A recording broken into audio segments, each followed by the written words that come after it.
I think part of that balance between being producers on the project and being the writer is knowing what you're writing for, and knowing that we would have X and X amount of budget, and we wouldn't be able to build a town out of nowhere, so we'd have to find something we could shoot around. Trying to find that one place that's exactly what you're looking for.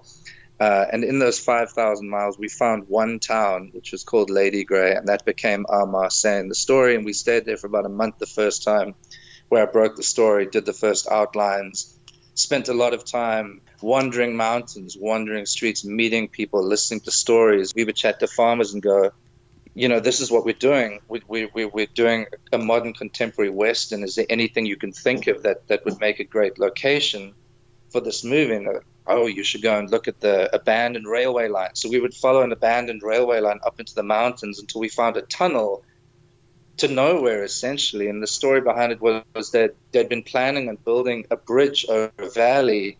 They got as far as putting a tunnel through one of the mountains on one side, but then the ship that was carrying the parts to build the bridge sank off the coast of South Africa, so they never finished it. So there's this perfect train tunnel with the line running to the end of it, and then it just stops. Okay, great. We've got to put that in a movie. How did you know that a South African Western would travel outside of South Africa? Like, how did you know that this would be something that other people would be interested in?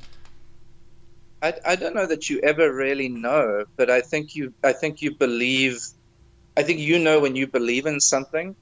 And this film took us 7 years to make, and we pitched it a lot, and we pitched it a lot in South Africa. And it was funny because we had a lot of enthusiasm around the script and around the story, but also nobody really wanted to get involved. We sort of got, we love it, we don't quite see it, which is, it's tough to hear, but you sort of understand it because it's almost something you can't comprehend until you see it. We pitched it outside as well. We pitched it in the States. We came to New York a couple of times. We co-produced it with a company from New York and then called Game 7 Films.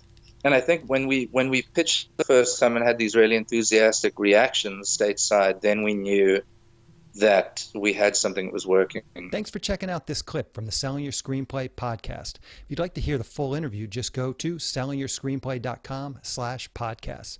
Or to go directly to the episode, just use the link in the show notes. Thanks for watching.